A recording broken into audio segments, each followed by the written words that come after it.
প্রিয় শিক্ষার্থীরা, আশা করি প্রত্যেকেই যার যার অবস্থানে থেকে ভালো আছো, সুস্থ আছো। তোমাদের অনলাইন ভিত্তিক শ্রেণী কার্যক্রমের ভিডিও ক্লাসের আমাদের আজকের আয়োজন ফিনান্স, ব্যাংকিং ও বীমা প্রথম পত্রের অধ্যায় 2 আর্থিক বাজারের আইনগত দিকসমূহ এর পর্ব 2।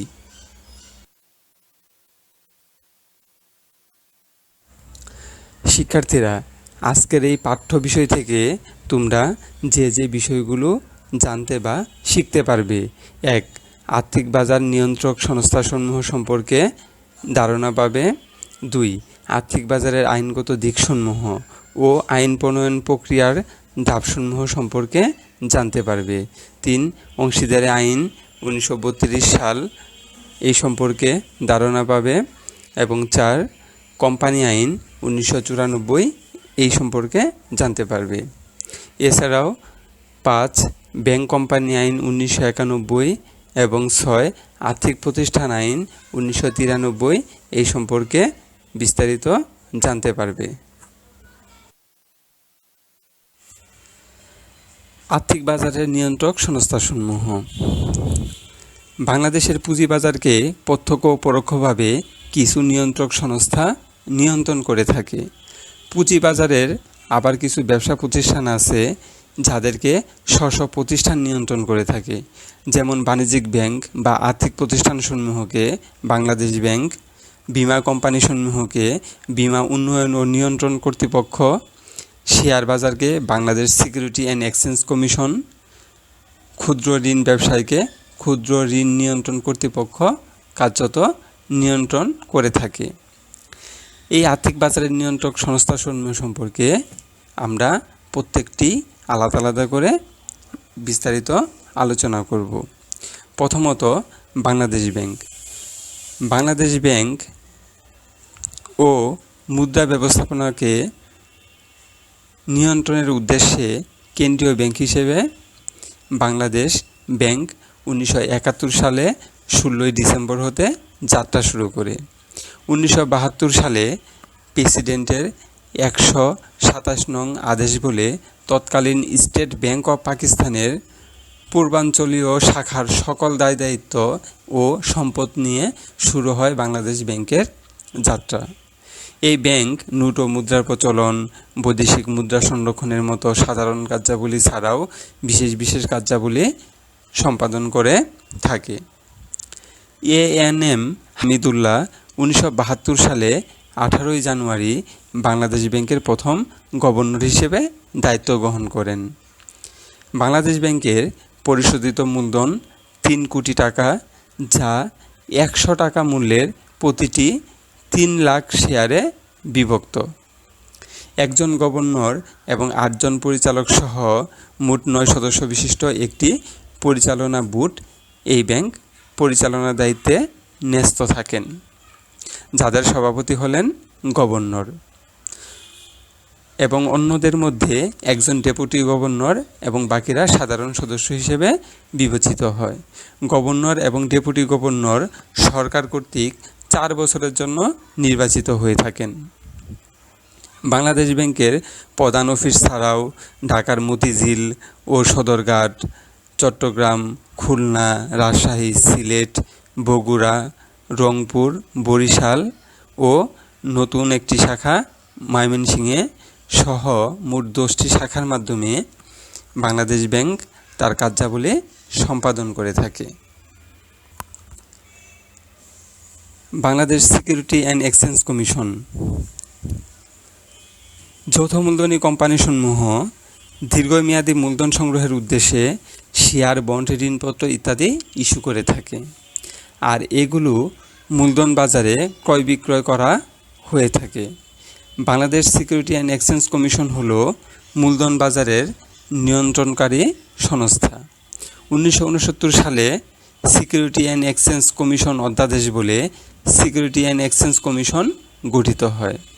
1969 সালের অধ্যাদেশ সংশোধন করে 1993 সালের 8 June security and exchange commission আইন পাশ করা হয়। বিভিন্ন সময় সিকিউরিটি অ্যান্ড এক্সচেঞ্জ কমিশন বিভিন্ন ধারা, উপধারা সংশোধন বা পরিমার্জন করা হয়েছে। সর্বশেষ 2012 সালের 10 ডিসেম্বর কমিশনের কিছু ধারা সংশোধন করে এসইসি এর নাম পরিবর্তন করে বিএসইসি করা হয়। মূলত বাংলাদেশের আর্থিক বাজারকে বা মূলধন বাজারকে সুচারুরূপে পরিচালনা করার জন্য Bangladesh security and exchange commission অত্যন্ত গুরুত্বপূর্ণ ভূমিকা পালন করে থাকে।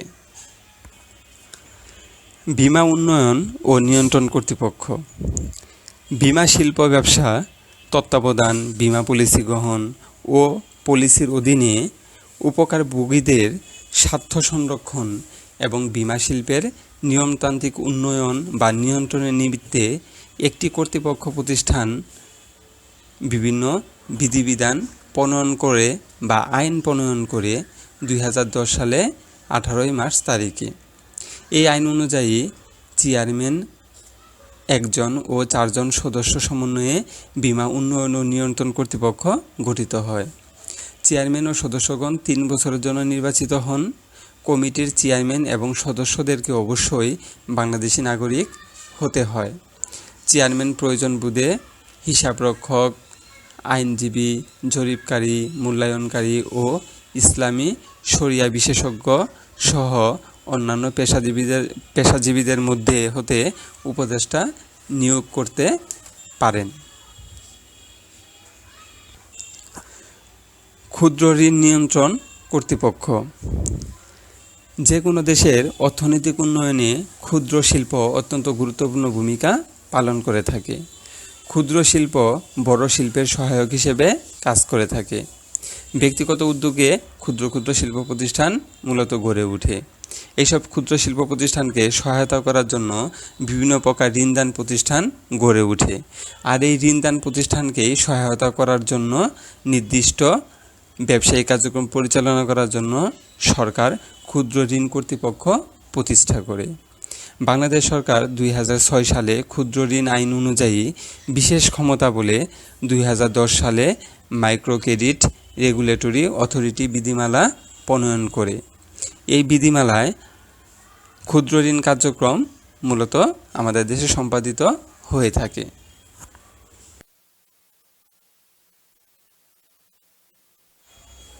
আর্থিক বাজারের আইনগত দিকসমূহ ও আইন প্রণয়ন প্রক্রিয়ার ধাপসমূহ।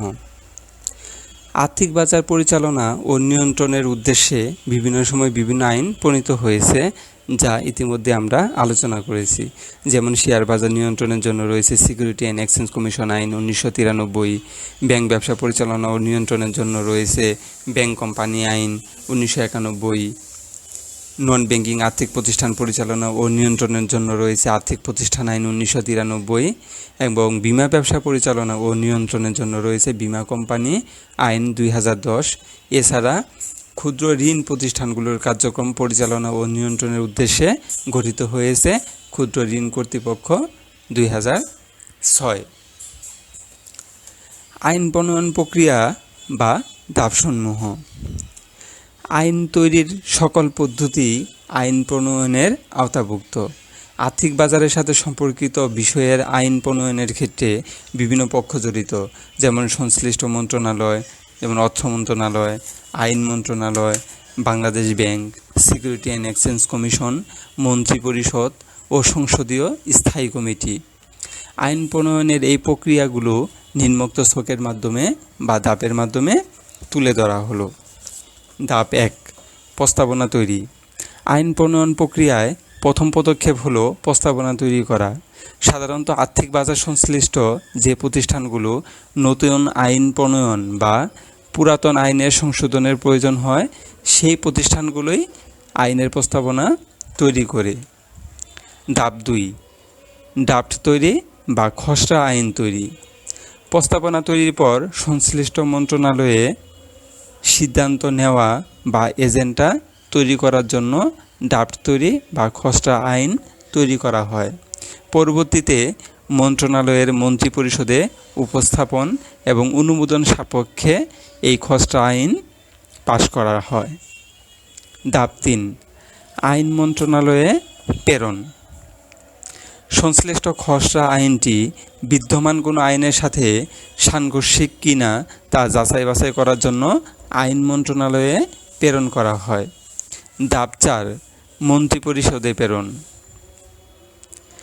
আইন মন্ত্রণালয় কর্তৃক যাচাই বাছাইকরণের পর মন্ত্রিপরিষদ দ্বারা অনুমোদনের জন্যই খসড়া আইনটি পুনরায় মন্ত্রিপরিষদে উপস্থাপন বা প্রেরণ করা হয়ে থাকে।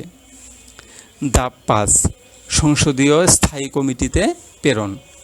মন্ত্রিপরিষদ খসড়া আইনটি অনুমোদন করার পর তা সংশ্লিষ্ট মন্ত্রণালয়ের সংসদীয় স্থায়ী কমিটিতে প্রেরণ করা হয়। কোনো পরিবর্তন বা পরিমার্জন দরকার হলে তা সংসদীয় স্থায়ী কমিটি মূলত সম্পাদন করে থাকে। ধাপ 6, সংসদে বিল আকারে উপস্থাপন। খসড়া আইনের প্রস্তাবনাকে বিল বলা হয়। এই পর্যায়ে নতুন আইনের প্রণয়ন বা পুরাতন আইন সংশোধনের প্রয়োজনীয়তা খসড়া আইনের সাথে বিল আকারে সংসদে প্রেরণ করা হয়।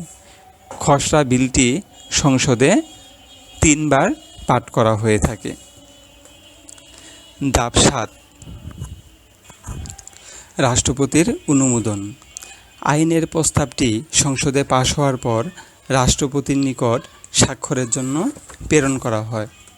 মূলত রাষ্ট্রপতি 15 দিনের মধ্যে বিলটিতে সম্মতি দিবেন, বা বিলটি যদি কোনো কারণে পুনর্বিবেচনা করার প্রয়োজন পড়ে বা যে বিলটি উপস্থাপন করা হয়েছে তা যদি বাদ দেওয়া হয়, সেই ক্ষেত্রে রাষ্ট্রপতির যে স্থগিতকারী আদেশ তাকেই মূলত ভেটো ক্ষমতা বলা হয়।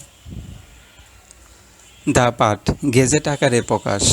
রাষ্ট্রপতির স্বাক্ষরের মাধ্যমে অনুমোদন লাভ করে এবং সংশ্লিষ্ট আইনটি গেজেট আকারে প্রকাশিত হওয়ার পর অ্যাক্ট হিসেবে পরিচিতি লাভ করে। এভাবে আইন প্রণয়নের প্রক্রিয়ার ধাপসমূহ সম্পন্ন হয়ে থাকে।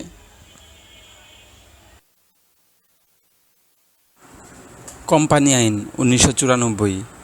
কতিপয় ব্যক্তি মুনাফা অর্জনের উদ্দেশ্যে স্বেচ্ছায় যৌথভাবে মূলধন বিনিয়োগ করে যে আইনসম্মত ব্যবসা প্রতিষ্ঠান গঠন করে তাকে যৌথ মূলধনী ব্যবসা বা যৌথ মূলধনী কোম্পানি বলে।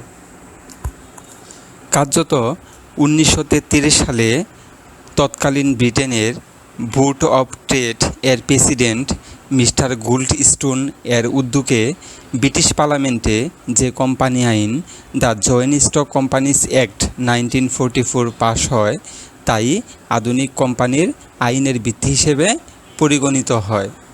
বিভিন্ন সময়ে বাংলাদেশে যৌথ মূলধনী কোম্পানির আইন পাশের উদ্যোগ নেওয়া হলেও সর্বশেষ 1994 সালের 1 সেপ্টেম্বর তারিখে মহামান্য রাষ্ট্রপতির সম্মতি লাভ করে পরের দিন গেজেট আকারে প্রকাশিত হয়। 1994 সালের কোম্পানির এই আইনটি ওই বছরেই 18 নং আইন হিসেবে পাশ হয়। নতুন পাশকৃত এই আইনে 404টি ধারা ও 12টি তফসিল সন্নিবেশিত রয়েছে। যৌথ মূলধনী কোম্পানিকে সাধারণত 2 ভাগে বিভক্ত করা যায়: 1 private limited company, 2 public limited company.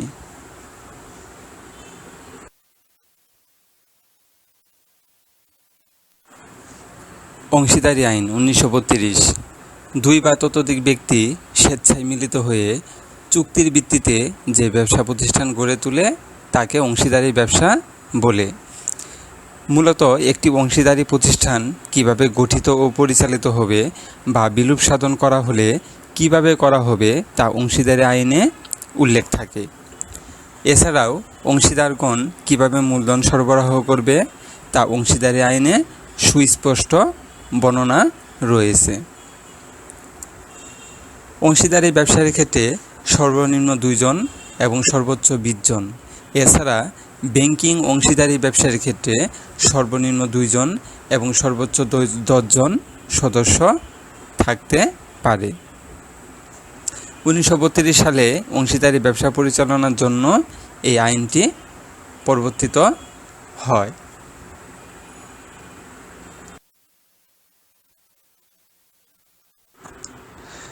বর্তমান আধুনিক সমাজে লেনদেনের মাধ্যম হিসেবে অর্থ ব্যাপকভাবে ব্যবহৃত হয়, আর এই অর্থের ব্যবসা করে ব্যাংক।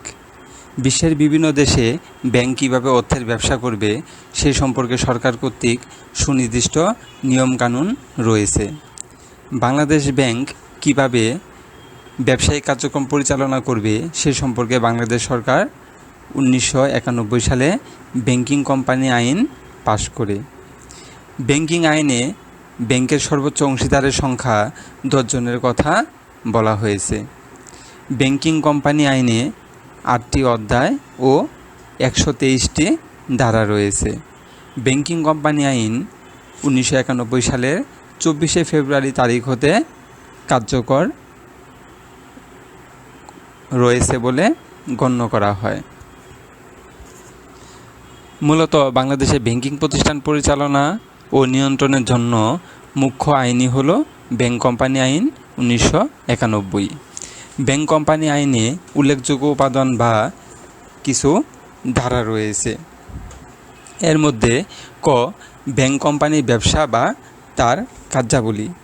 ব্যাংক কোম্পানির ব্যবসা বা কার্যাবলীতে মূলত ব্যাংকের সমস্ত কার্যক্রমের বর্ণনা করা হয়েছে, যেমন ঋণ গ্রহণ, অর্থ সংগ্রহ বা প্রদান, জামানত বা জামানত ব্যতি রেখে ঋণ প্রদান, বিনিময় বিল, হুন্ডি, প্রতিশ্রুতিপত্র, কুপন, ড্রাফট, ওয়ারেন্ট, ঋণপত্র ইত্যাদির ক্রয় বিক্রয় বা লেনদেন সংক্রান্ত তথ্য, letter of credit, LC, credit card, debit card ইত্যাদির অনুমোদন বা ইস্যু করা, বৈদেশিক ব্যাংকের নোটসহ বৈদেশিক মুদ্রার ক্রয় বিক্রয় সংক্রান্ত যাবতীয় তথ্যাবলী এই ব্যাংক কোম্পানির ব্যবসা বা তার কার্যাবলীর অন্তর্ভুক্ত। খ, ন্যূনতম আদায়কৃত মূলধন ও সংরক্ষিত তহবিল। বাংলাদেশে সকল ব্যাংকে ন্যূনতম আদায়কৃত মূলধন ও সংরক্ষিত তহবিল যা সংরক্ষণ করতে হয় তা হলো 400 কোটি টাকা, অথবা বাংলাদেশ ব্যাংক কর্তৃক নির্ধারিত ঝুঁকিভিত্তিক মূলধন 10% এর সমান টাকা। এই উভয়ের মধ্যে যা বেশি হয় বা তার কম হবে না। গ, ব্যাংকের শেয়ার ক্রয়ে বাধা নিষেধ। কোনো ব্যক্তি বা কোম্পানি বা একই পরিবারের সদস্যদের মধ্যে ব্যাংকের শেয়ার কেন্দ্রীভূত করা যাবে না, এবং কোনো ব্যক্তি বা কোম্পানি বা কোনো পরিবারের সদস্যগণ একক, যৌথ বা উভয়ভাবে কোনো ব্যাংকের শতকরা 10 ভাগের বেশি শেয়ার ক্রয় করতে পারবে না। এটাই হলো ব্যাংকের শেয়ার ক্রয়ের মূলত বাধা নিষেধ। ঘ, সংরক্ষিত নগদ তহবিল। প্রতিটি তফসিলি ব্যাংক কোম্পানি বাংলাদেশের সংরক্ষিত নগদ তহবিল সিআরআর হিসেবে তাদের মেয়াদি ও চাহিদামাত্র দায় এর 6.5% যা বর্তমানে প্রচলিত এর সমপরিমাণ নগদ অর্থ বাংলাদেশ ব্যাংকে জমা রাখতে হবে। উদাহরণস্বরূপ, ব্যাংকে যদি 1000 টাকা আমানত গ্রহণ করা হয়, তা থেকে সিআরআর 6.5% এবং এসএলআর বাবদ 13% সহ মোট 19.50% বাদে বাকি টাকা ঋণ হিসেবে প্রদান করা হবে।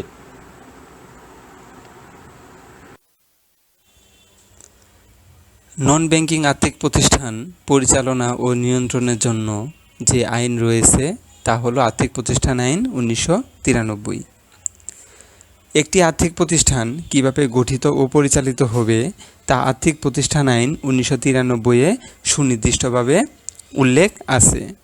কোনো আর্থিক প্রতিষ্ঠান বিলুপ সাধন করা হলে কিভাবে বিলুপ সাধন করা হবে তা উক্ত আইনে লিপিবদ্ধ করা আছে। আর্থিক প্রতিষ্ঠান আইন 1993 সালে পাশ হয় এবং ওই বছরেই 16ই আগস্ট হতে তা কার্যকর হয়। নন ব্যাংকিং আর্থিক প্রতিষ্ঠান সম্পর্কে ভালোভাবে বুঝতে হলে আরও কিছু বিষয় সম্পর্কে জানা দরকার বা জ্ঞান থাকা প্রয়োজন। নিম্নে এই গুরুত্বপূর্ণ বিষয়গুলো তুলে ধরা হলো। 1. বিনিয়োগ কোম্পানি। যে কোম্পানি মূলত অন্যান্য কোম্পানির সিকিউরিটিজ ক্রয় বিক্রয়ে নিয়োজিত এবং কোম্পানি পরিশোধিত মূলধনের শতকরা 80% কোনো সময় অন্যান্য কোম্পানিতে বিনিয়োজিত থাকে, তাকে বিনিয়োগ কোম্পানি বলে। Investment corporation of Bangladesh ICB হলো আমাদের দেশে একটি বিনিয়োগ কোম্পানি। 2. Building society.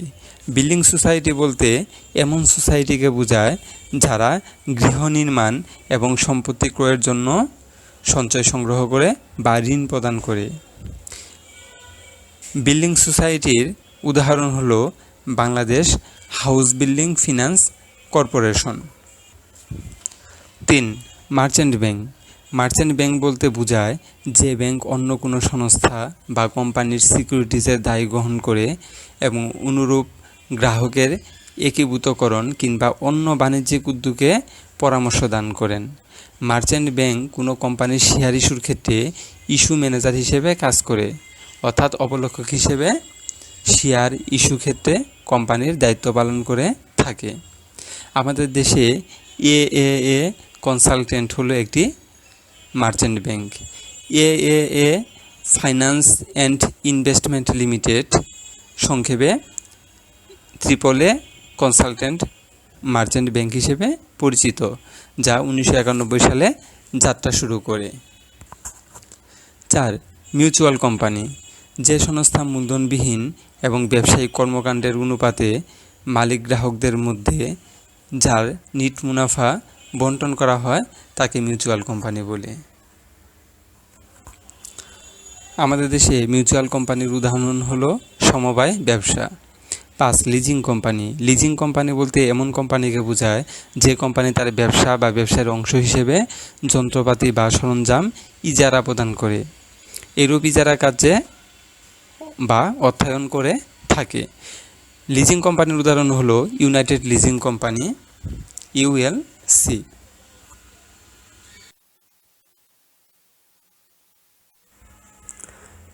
শিক্ষার্থীরা, এই পর্যায়ে তোমাদের বাড়ির কাজ হিসেবে একটি সৃজনশীল প্রশ্ন ও 5টি বহু নির্বাচনী প্রশ্ন সংযুক্ত করা হলো, যা তোমাদের হোমওয়ার্ক কপিতে সম্পন্ন করবে এবং পরবর্তীতে কলেজ খোলার পর সংশ্লিষ্ট বিষয়ভিত্তিক শিক্ষককে বাড়ির কাজ হিসেবে উপস্থাপন করবে। শেয়ার বাজার দেশের অর্থনীতিতে গুরুত্বপূর্ণ ভূমিকা পালন করে। বাংলাদেশে 2টি শেয়ার বাজার থাকলেও একটি বড় ও পুরনো। এখানে প্রতিদিনের লেনদেনের পরিমাণও বেশি। এই দুটো বাজারকে একটি সরকারি প্রতিষ্ঠান নিয়ন্ত্রণ করে। দেশের শেয়ার বাজার চাঙ্গা রেখে শিল্প ও বাণিজ্য বিনিয়োগ বৃদ্ধিতে এই প্রতিষ্ঠান চেষ্টা করছে। এছাড়াও বীমা প্রতিষ্ঠানসমূহ দেশের অর্থনৈতিক উন্নয়নে ভূমিকা পালন করছে। একটি সরকারি প্রতিষ্ঠান বীমা কোম্পানিগুলোকে নিয়ন্ত্রণ করে। মুদ্রা বাজার কি? আমরা ইতিপূর্বেই মুদ্রা বাজার সম্পর্কে আলোচনা করেছি। নন ব্যাংকিং আর্থিক প্রতিষ্ঠান বলতে কি বোঝায়? এটা আমাদের আজকের পাঠ্য বিষয়ের অন্তর্ভুক্ত ছিল। উদ্দীপকে কোন স্টক এক্সচেঞ্জের কথা বলা হয়েছে তা ব্যাখ্যা করো। তোমরা হয়তো খুব সহজেই বুঝে গেছো এখানে কোন স্টক এক্সচেঞ্জের কথা বলা হয়েছে, অর্থাৎ বাংলাদেশে যে 2টা স্টক এক্সচেঞ্জ আছে, ঢাকা এবং চট্টগ্রাম স্টক এক্সচেঞ্জ, এই 2টি থেকে কোনটি তা অবশ্যই তোমরা উত্তর দিতে পারবে। ঘ, উদ্দীপকে যে 2টি সরকারি প্রতিষ্ঠানের কথা বলা হয়েছে তার মধ্যে কোন প্রতিষ্ঠান দুটি বাজারের ক্ষেত্রে গুরুত্বপূর্ণ ভূমিকা পালন করতে পারে? তোমরা জানো যে আর্থিক বাজার নিয়ন্ত্রণকারী প্রতিষ্ঠান কি এবং সরকারি প্রতিষ্ঠানের কথা এখানে যেটা বলা হয়েছে বাজার নিয়ন্ত্রণের ক্ষেত্রে সেই প্রতিষ্ঠানে কি গুরুত্বপূর্ণ ভূমিকা পালন করতে পারে তা তোমরা উদ্দীপকের আলোকে বিস্তারিত বর্ণনা করবে।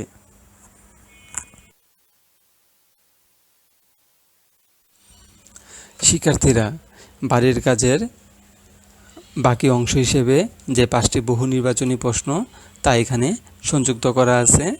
এই 5টি প্রশ্ন তোমাদের আজকের পাঠ্য বিষয়ের আলোকে লিপিবদ্ধ করা হয়েছে, যা তোমরা খুব সহজেই উত্তর করতে পারবে এবং তোমাদের হোমওয়ার্ক কপিতে লিপিবদ্ধ করবে।